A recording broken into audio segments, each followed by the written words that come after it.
ሰበር መረጃን እነሆኝ።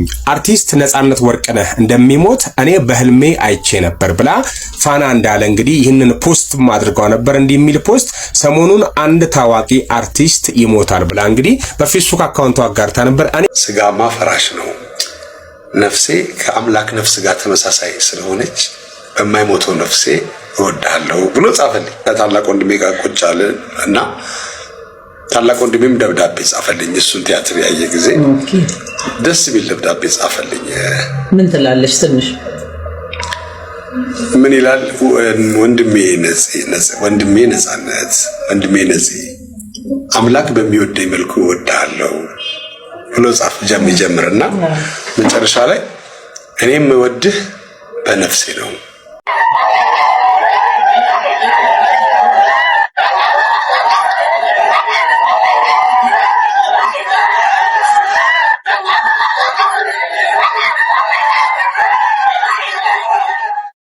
ሰላም የተከበራችሁና የተወደዳችሁ የዚህ ቻናል ቤተሰቦች እንደምን አላችሁ? ዛሬ እንግዲህ እጅግ በጣም አሳዛኝ ቀን ነው። ምክንያቱም ደግሞ ፊልምና ቲያትር ሲነሳ ስሙ በቀዳሚነት የሚጠራው የሁላችንም የሳቃችን ምንጭ የሆነው ጋዜጠኛ እንዲሁም ደግሞ አርቲስት ነጻነት ወርቅነህ በትላንትናው ዕለት ህልፈተ ህይወቱ ተሰምቷል። ይህ እንግዲህ የብዙ ኢትዮጵያውያንን ልብ የሰበረ ጥልቅ ሀዘን ነው። ዛሬ እንግዲህ ሙሉ ለሙሉ ትኩረቱን በአርቲስት ነጻነት ወርቅነህ ህልፈተ ህይወት በተሰማ ዜና ላይ ነው መረጃ ይዤላችሁ የመጣሁት። ወደ ሙሉ መረጃው እንለፍ። እስኪ በመጀመሪያም እንግዲህ ለትውስታ ያክል እንዲሆነን ከዚህ በፊት ታሞ ሆስፒታል እንደገባና ከዛም ደግሞ ተሽሎት ወደ ሙሉ ጤንነቱ ተመልሶ ኢቢኤስ ላይ ቀርቦ ከዚህ በፊት ስላጋጠሙ ህመምና አሁን ላይ ስላለበት ደረጃ ላይ ሰጥቶ መግለጫ አለ። እሱን ቪዲዮ ተመልክተን እንመለስ። ባያ ነው ህመምስ ምንድን ነበር? እስቲ ለኦዲየንስ ግልጽ በናል። ሰዎች ለምን እንደዚህ ሰዎች ላይ ይጨክናሉ? ለምን ያንን ይጽፋሉ? ምናልባት ላይክ ለማግኘት ይሆናል፣ ወይም ደግሞ ምንም አይመስላቸው ይሆናል። አንዳንዴ ሰው ራስ ወዳድ የሚሆነው ከቤተሰብ ውጭ ስታድግ ነው። ከቤተሰብ ውጭ ካደግ ራስ ወዳድነት ያጋልጣል። ከቤተሰብ ጋር ስታድግ ደግሞ አለ የሚጠይቅ ሰው ስላለ እንዴት የት አግኝተህ የሚለው ነገር ስላለ ነው። እነዚህ ፌስቡክ እና ቲክቶኮች ደግሞ ማየት ነው። ታያለህ ምን እንደሚጻፍ ምን እንደሚል ብዙ ሰው አያነብም። ከዛ በኋላ እንትን ይላል። እኔ ወደ 292,000 ተከታይ አለኝ ኢንስታግራም ላይ። መጀመሪያ ላይ እኔ ነኝ የጻፍኩት ኮሚክ ነገር አድርጌ ነው የጻፍኩት። እንደው ህንድ እንደዚህ ለሰርጉ ላይ ነበር እኔ ግን ምናምን ብዬ ምናምን መግቢያ ቲኬቱን ለሻሩክ ሰጥቻለሁ ምናምን ብዬ ነበር የጻፍኩት። ያንን ሌላ ቲክቶክ በጣም በጠና ታሞ ምናምን በሚል ቀይረው ሁሉም አቀረቡት ማለት ነው። አግዳብረ ጭንቅላት ውስጥ የሆነ ነገር አንብበ ወይ የሆነ ነገር እንትን ብለህ ምናምን ካላመጣኸው በስተቀር ስለ ሰዎች ቅንነት መመኘት፣ ለሰው ጥሩ ነገር መመኘት ከየትም አይመጣም ካላሳደከው በስተቀር እና ስልኩ ስለ ፊት ለፊት አለ ከልጿል ትለቀዋል አለቀ።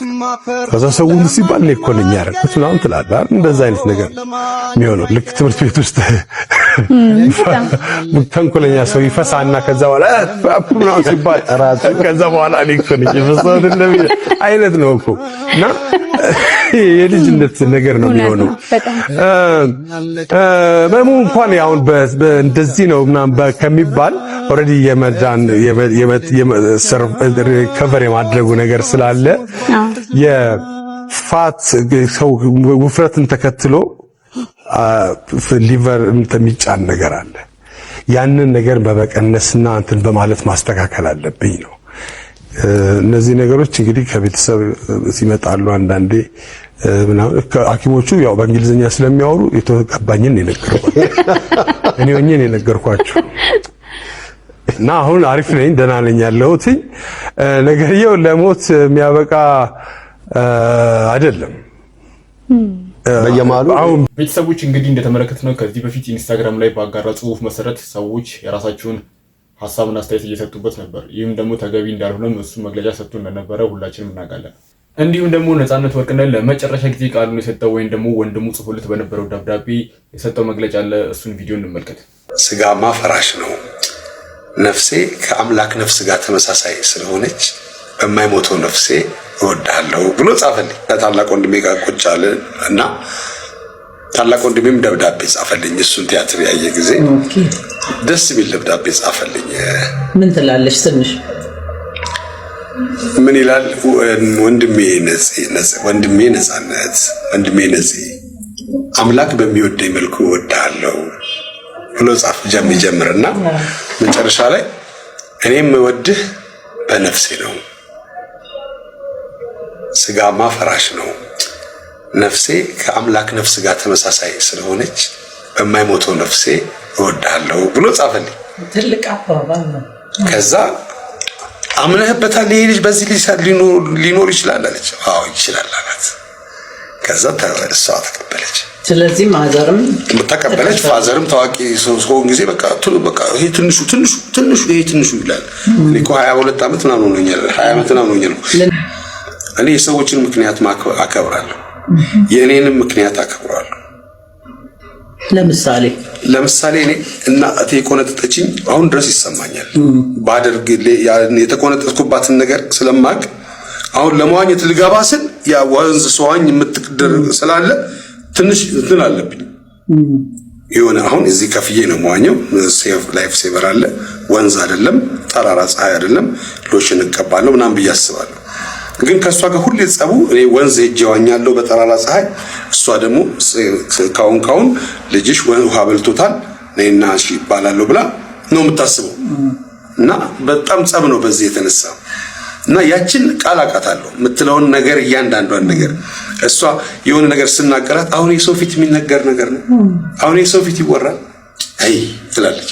እና ሰው ፊት የሚነገር ነገር ምንድነው በሚል ነገር ነው እኔ ራሴን እያሳደግኩ እና ሰው ፊት ቆሞ ማውራት ክብር ነው በእውነት። ምንም እንኳን ሞት ለሁላችንም የማይቀር ቢሆንም እንግዲህ ወንድሙ የጻፈለት ደብዳቤ ይዞ ነጻነት ወርቅነህ ከዚህ ያለ በሞት ተለይቷል። ተወዳጁ አርቲስት ነጻነት ወርቅነህ እንግዲህ ከመሞቱ በፊት ቅበሩኝ ብሎ የነበረበት ቦታም እንግዲህ በይፋ ታውቆ ነበር። ሆኖም ግን የቀብር ቦታው ሌላ ቦታ እንደሚቀበርም በይሳት መግለጫዎች እየወጡ ይገኛሉ። እስኪ ይሄንን ቪዲዮ እንመልከት። ቅበሩኝ ብሎ የነበረበት ስፍራ አርቲስት ነጻነት ወርቅነህ በህይወት እያለ ሲሞት አሌልቱ ቅዱስ ጊዮርጊስ ከአያቱ አጠገብ ቀብሩ እንዲፈጸም እንደሚፈልግ ለወዳጆቹ ደጋግሞ ይናገር የነበረ ሲሆን ያለፈው ሳምንትም አሌልቱ ጊዮርጊስ በመሄድ ቤተክርስቲያኒቱን የማሳደስ ስራ ስለማከናወን ከሚመለከታቸው የቤተክርስቲያኒቱ ኃላፊዎች ጋር ተነጋግሮ መመለሱ ተሰምቷል። ኑሮዋን በአሜሪካ ያደረገችው ባለቤቱና የልጆቹ እናት እሁድ ጠዋት ከአሜሪካ አዲስ አበባ የምትገባ ሲሆን በዚያው ሰዓት ስርዓተ ቀብሩ በቅድስት ሥላሴ ካቴድራል ይፈጸማል።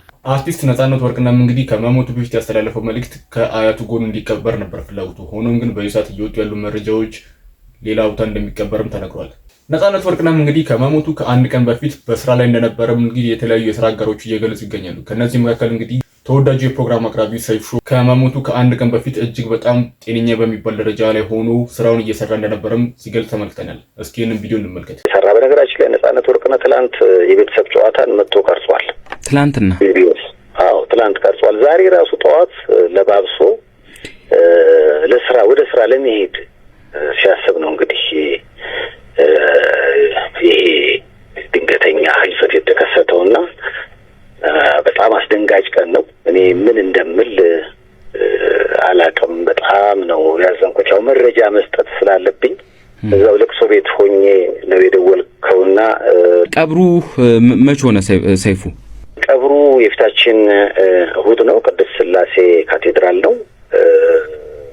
ጠዋት 2 ሰዓት ተኩል ቦታው ላይ መገኘት እስከ 6 ሰዓት የተለያየ ዝግጅት ስላለ ነጻነት ወርቅነህን ስራዎቹን ህይወቱን የሚዳስሱ ዝግጅቶች ስነ ስርዓቶች ይኖራሉ። 6 ሰዓት ሰይፉ እንደገለጸም ከሆነም እንግዲህ ቀብሩ የቅድስት ሥላሴ ካቴድራል ቤተክርስቲያን እንደሚፈጸምም ተናግሯል። ሌላው ደግሞ እጅግ በጣም የሚያሳዝነው አንዳንድ ሰዎች ስለ ነጻነት ወርቅነህ ቅድመ ሟሟት ትንቢት እየተነበዩ ነበር። ከነዚህ መካከል እንግዲህ አንድ እህታችን ከመሞቱ በፊት በፌስቡክ ገጿ ላይ ያጋራችው እጅግ አስደንጋጭ መረጃ ነበረ። እስኪ ይህንን ቪዲዮ እንመልከት። ሰበር መረጃን እነሆኝ። አርቲስት ነጻነት ወርቅነህ እንደሚሞት እኔ በህልሜ አይቼ ነበር ብላ ፋና እንዳለ እንግዲህ ይህንን ፖስት አድርገው ነበር። እንዲህ የሚል ፖስት ሰሞኑን አንድ ታዋቂ አርቲስት ይሞታል ብላ እንግዲህ በፌስቡክ አካውንቷ አጋርታ ነበር። እኔ ሙሉ መረጃውን ላድርሳችሁ። ቤቱን ፎሎ አድርጉ፣ ላይክ፣ ሼር አድርጉ ማለት ነው። አንዱ ጠራውና ይዞት ወጣ። በፈረንሳይ የምትኖሯ ፋና እንዳለ ከ5 ቀን በፊት ያየችው አስገራሚ ህልምና የአርቲስት ነጻነት ወርቅነህ ማለፍ ዛሬ በመላው ኢትዮጵያውያን ዘንድ ታላቅ የሐዘን ቀን ሆኖ ውሏል። በብዙዎቻችን ልብ ውስጥ ትልቅ ቦታ ያለው አርቲስት ነጻነት ወርቅነህ በድንገት ከዚህ ዓለም በሞት መለየቱ መርዶ ሆኖብን ውሏል። ይሁን እንጂ ከዚህ መርዶ ጀርባ አንድ ብዙዎችን ግራ ያጋባና እያነጋገረ ያለ አጋጣሚ አለ። በፈረንሳይ የምትኖረዋ በፌስቡክ ንቁ ተሳትፎ የምታደርገው ፋና እንዳለ የዛሬ 5 ቀን አንድ ታዋቂ ሰው ይሞታል የሚል ፖስት አድርጋ ነበር። ጉርሻዎች ከፋና ጋር ያለንን ቅርርብ በመጠቀም እንዴት እንዲህ ያለን ነገር ልትፖስች ይቻልሽ ብለን ጠይቀናት የነበረ ሲሆን የሰጠችን ምላሽ አሁን ለተከሰተው ነገር ትልቅ ጥቆማ ነበር። ፋና ያየችውን ህልም እንዲህ ስትል ገልጻልን ነበር። ሌሊት ነው፣ ሰዓቱን አላውቅም። የሆነ የታዋቂ ሰዎች ሴሌብሪቲ የተሰበሰቡበት ትልቅ አዳራሽ ውስጥ ገባው። በሩ ላይ አንድ ሰው ብቅ አለና ብቅ ብሎም እንዲህ አለኝ። በድንገት አንዱ መጣና ያንን ሰው ጠርቶ ይዞት ወጣ። በዚያን ሰዓት ማንም ምንም አላለም። እኔም ተከትያቸው ልወጣ ስል ፍርሃት አደረብኝና ተመለስኩኝ። በአዳራሹ ውስጥ የነበሩት ታዋቂ አርቲስቶች መሆናቸውን አውቃለሁ እንጂ ማን እንደሆኑ ለይቼ አላወቅኳቸውም ነበር። መጨረሻ ላይ ግን አንዱ ጠራኝና እዚህ የነበረው ሰውዬ የታለ ብሎ ሲጠይቀኝ አንዱ ጠርቶ ይዞት ወጣ እኮ አልኳቸው። በንግግሬ ተገረሙ፣ በጅምላም ሳቁብኝ። በዚያው ነቃው። ያ በህልሜ ተጣርቶ የወጣው ሰው እንደሚሞት ተርጉሜ ነው የዛሬ 5 ቀን ፖስት ያደረኩት። ፋና ይህንን ካለች ከ5 ቀናት በኋላ ዛሬ ታላቁ አርቲስት ነጻነት ወርቅነህ በድንገት ማለፉን ስንሰማ የፋና ህልም እውነት መሆኑን ስንገነዘብ ግርምት ፈጥሮብናል። ይህ አጋጣሚ በእውነትም ያስገርማል። እናንተስ ስለዚህ ጉዳይ ምን ትላላችሁ? ህልሙ አስቀድሞ የሚመጣን ነገር የመጠቆም ሚስጥራዊ አቅም አለው ወይስ የለውም? ለአርቲስት ነጻነት ወርቅነህ በድጋሚ ነፍስ ይማር እያለም ለወዳጅ ዘመዶቹ መጽናናትንም እንመኛለን። ይህንንም ህልም ያየችው እንግዲህ ከ5 ቀናት በፊት እንደሆነ ገልጻለች። ይህ ነገር እንግዲህ ለእኔ ሊገባኝ አልቻለም። ለእናንተ የተሰማችሁ ሀሳብ አስተያየት ምንድነው? ኮሜንት ላይ አስቀምጡልኝ። አርቲስት ነጻነት ወርቅነህ እንግዲህ የህመሙ ምክንያት ወይም ደግሞ ህይወቱ እንዲያልፍ የሆነበት በሽታ ምክንያት ምንድን ነው? እስኪ እንመልከተው።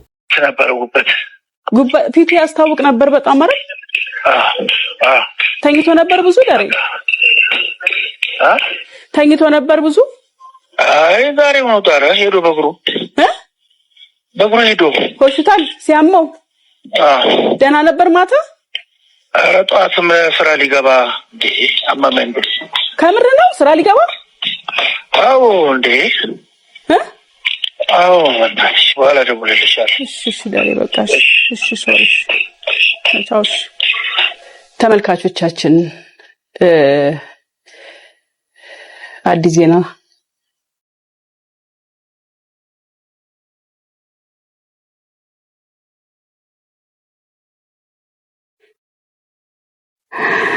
ሰምቼ ነው የመጣሁት።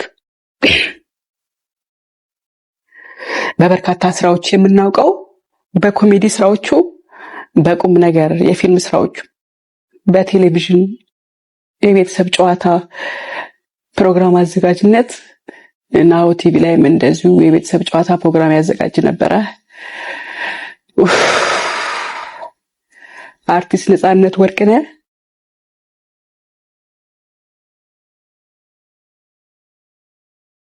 በድንገት ህይወቱን ማለፉን ሰምቼ ነው ቀረጻ ላይ ነበርኩ አቋርጬ ወደ እናንተ ይህን ዜና ላስተላልፍ የመጣሁትና በጣም ነው የምናዝነው። እንደሰማችሁት አሁን ቪዲዮንም እንግዲህ እንደተመለከትነው እጅግ በጣም በሚያሳዝን መልኩ የጉበት በሽታ ታማሚ እንደነበርም ተመልክተናል። እንዲሁም ደግሞ የተለያዩ ታዋቂ ሰዎች፣ ቲክቶከሮች እንዲሁም ደግሞ የሃይማኖት አባቶች በአርቲስት ነጻነት ወርቅነህ ህልፈተ ህይወት የተሰማቸውን ጥልቅ ሐዘን እየገለጹ ይገኛሉ። እስኪ በመጀመሪያም እንግዲህ ተወዳጁ ቲክቶከር አዶናይ ስለ ነጻነት ወርቅነህ ያስተላለፈው መልእክት አለ። እሱም ቪዲዮ ተመልክተን እንመለስ። ነጻነት ወርቅነህ ያው ያሳዝናል፣ ይደብራል። በጣም ዘግይተናል። እኔ በበኩሌ ዘግይቻለሁ። ለምንም እፈቅርሃለሁ ለማለት ዘግይቻለሁ። እሱን ለማስታወስ ዘግይቻለሁ። እንዴት ነህ ብዬ ለመጠየቅ ዘግይቻለሁ።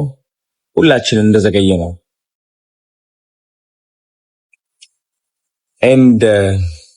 ግን ትንሽ ጸጸቴን የሚያቀልልኝ የሚያረጋጋኝ ምን እንደሆነ ታውቃላችሁ? ልክ እንደ ነጻነት ወርቅነህ ትልቅ ውለታ የዋሉ ትልቅ ታሪክ የሰሩ የብዙ ሰው የሳቅ ምንጭ የሆኑ ሀገር መጠሪያ የሆኑ በጣም ብዙ አንጋፋ ሰዎች አሉ ኢትዮጵያ ውስጥ። ባይገርማችሁ ቲክቶክ መጣና እነዚህ ሰዎች እንዲረሱ አደረገ። እኛም ሰዎች ነን፣ ከፊታችን የሳበንና የማረከን ነገር እያየን ትልቅ ውለታ የሰራልን ነገር እንተዋዋለን። ባይ ዘ ዌይ እነዚህ አንጋፋ አርቲስቶች ብቻ አይደለም ብዙዎቻችን የረሳ ነው። በጣም ትልቅ ነገሮች ያደረጉ ሰዎች ብቻ አይደለም የረሳ ነው። ሰው ከመሞቱ በፊት አለሁልህ ማለትን የረሳ ነው። ባለፈው በጣም የደበረኝ አንድ ኮሜንት ነበረ።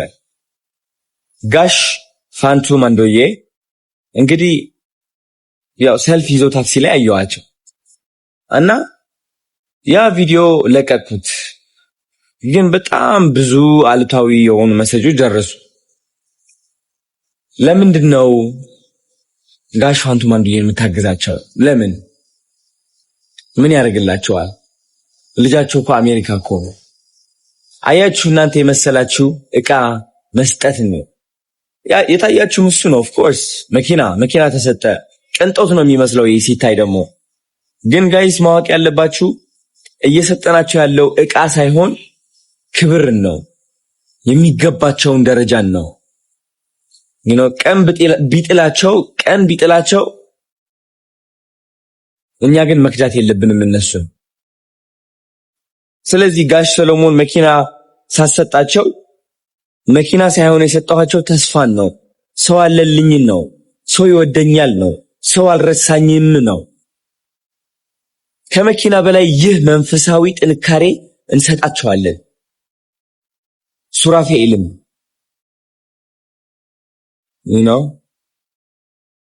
ስለዚህ ከምንም ጊዜ በላይ የጀመርኩት ቻሌንጅ አጠናክሬ ለመቀጠል ወስኛለሁ። ኢትዮጵያ ውስጥ ያሉ አንጋፋ ሰዎች ለኛ ፈገግታ ምክንያት፣ ለኛ ኩራት ምክንያት፣ ለኛ መፈቃቀር ምክንያት የሆኑ ሰዎች የሚገባቸውን ክብር ለመስጠት ቃል እገባለሁ። ሰው ከሞተ በኋላ ጀግና ነበር፣ ጎበዝ ነበር እያልኩኝ መመስከር አልፈልግም። ያ ሰው በህይወት እያለ ግን መመስከር እችላለሁ።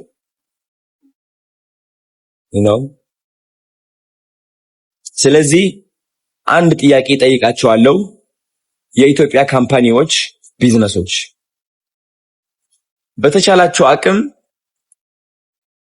ለነጻነት ወርቅነህ ቤተሰቦች ድጋፍ ብታረጉ ደስ ይለኛል።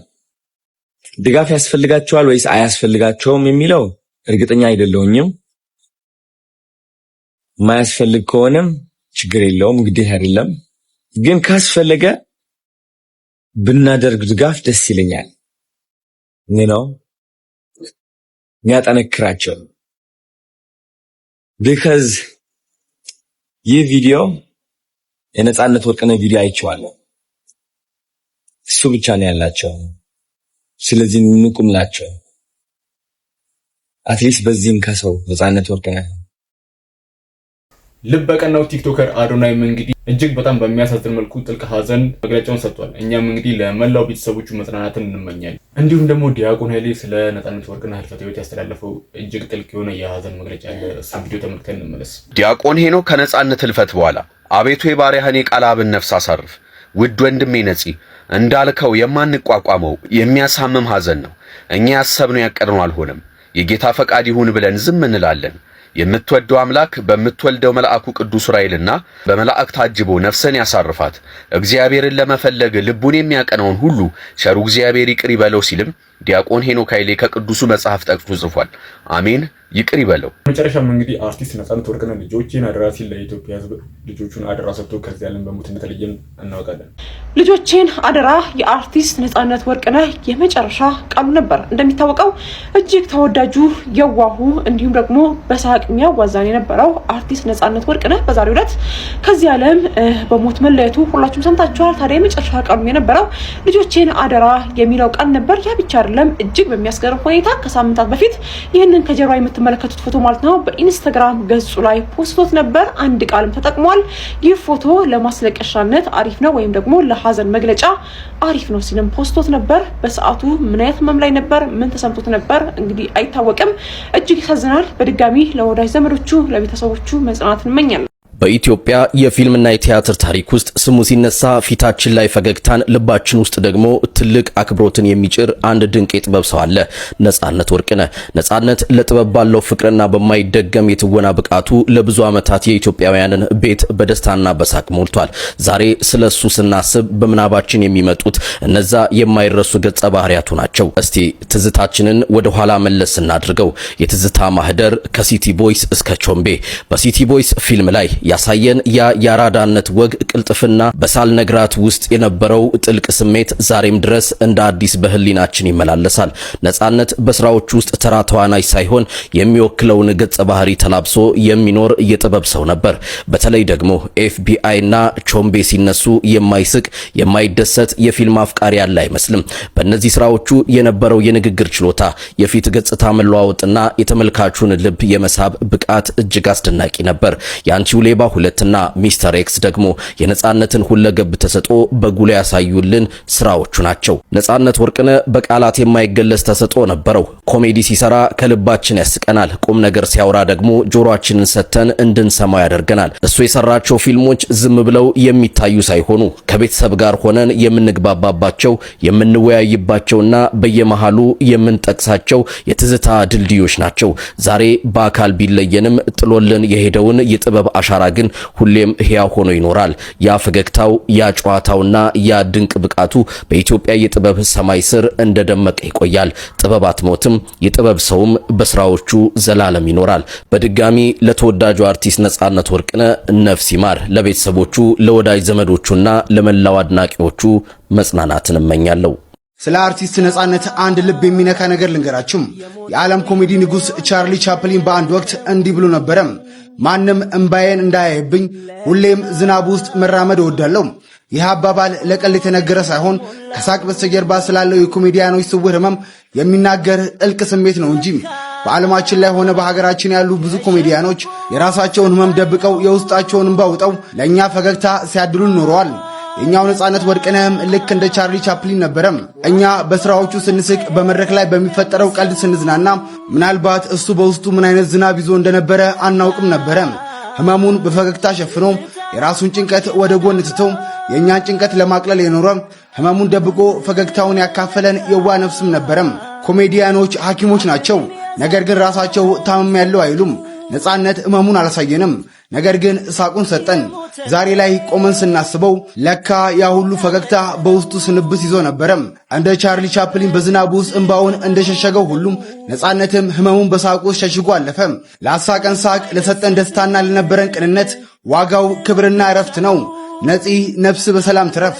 ላታሰው ከበሬው ጋር ትዝታ ላለው የዛሬ 15 ቀን ገደማ እዚህ ጋር ቡና የጠጣን እያለን እንዳጋጣሚ ኢቢኤስ ከፍተን እያየን ነው። እኛ አልተለመደም፣ እኛ ቤት ብዙ ጊዜ ቲቪ አይከፈትም፣ የህፃናት ነው የሚታየውና በዛ ሰዓት ላይ የተላለፈ የነበረው የነጻነት ወርቅነህ ሾው ነበረ። በጣም በሚገርም ሁኔታ ማለት ነው። ባለቤቴ አይታው እንዴ ነጻነት እኮ በጣም ተጎድቷል፣ አደጋ ላይ ነው ያለው፣ ምናልባትም ሊሞት ይችላል የሚል ነገር ስትናገር እኔ ሆነ በቃ አንድ ሰው ኖርማል እንዲያለ ሰው ቆሞ የሚሄድ ሰው ስታዩት እንዲህ ሲባል የሆነ ደስ አይደለም እና ምን እንደምታሟርቸው አይነት ስታፍ አልኩኝ ማለት ነው። እና ከቀናት በኋላ 15 ቀን አለው ነው ይሄ ነገር ተከሰተ ሲባል በጣም እንደነገርኩት። ዛሬ ማታ ላይ ልክ አብረን ስንመጣ አገኘኋት እና መንገድ ላይ ምንድነው ምናምን ነገር አልኳት። እንዴ ልጁ እኮ ከአንገቱ በላይ ብቻ ነው ያለ የሚመስለው፣ ኦልሞስት ተጎድቷል እና ሰውነቱን አይቼው ነው እንደዛ ያልኩት። ግን በጣም አሳዝኖኛል ምናምን ነገር አለች። በዛ ሰዓት ላይ ምናልባት ነገሩን ትኩረት ሰጥቼው እንግዲህ ሪአክት ማድረግ ምናልባቶቻችሁ በፖዚቲቭ ተረዱ ነበር አይደለም። እና በነገራችን ላይ የጤና ባለሙያዎች ነገሮችን በፍጥነት ዲቴክት ማድረግ በቁመናችን ዲቴክት ማድረግ ይችላሉ ኢቭን እና ምናልባት የነጻነት ወርቅነህ ሞት ለብዙዎቻችሁ ትምህርት ሊሰጣችሁ ይገባል። ራሳችሁን አትጉዱ። ከምሬ ነው። ዛሬ እንደ መዝናናት እንደ ጨዋታ እየወሰዳችሁት ራሳችሁን እየጎዳችሁ ያላችሁ ሰዎች አሉ። መጠጥ የምትጠጡ ሰዎች ፕሊዝ ራሳችሁን ጠብቁ ለማለት ፈልጋለሁ። ለማንኛውም ለነጻነት ወርቅነህ ቤተሰብ ለልጆቹ መጽናናትን እመኛለሁ። ለወዳጅ ዘመድ መጽናናትን እመኛለሁ። ኢቢኤስ አብራችሁት ለምትሰሩ ጓደኞቹ እውነቱን ለመናገር ዛሬ የሀዘን ቀን ነው ለእናንተና መጽናናትን እመኛለሁ። ስላዳመጣችሁኝ አመሰግናለሁ። ለማንኛውም ቤተሰቦች ለዛሬ ይዤላችሁ የመጣሁት ቪዲዮ ይህንን ይመስል ነበረ። አሪፍ ቆይታ እንደነበርና የተለያዩ ቁም ነገር አዘል ትምህርቶችንም እንደተማማርበት እርግጠኛ ስለሆንኩኝ ቪዲዮ ላይ ሳታርፉ ጀምራችሁ ላይክ አድርጉ። ሀሳብ አስተያየት ካላችሁ ደግሞ ኮሜንት ላይ ያስቀምጡልኝ። ለዚህ ቻናል አዲስ ናችሁ ደግሞ ሰብስክራይብ በማድረግ ቤተሰብ መሆን ትችላላችሁ። ቀጣይ በተመረጡና አዳዲስ መረጃ ባላችሁ ቪዲዮዎች እስከምንገናኝ ድረስ መልካም ጊዜ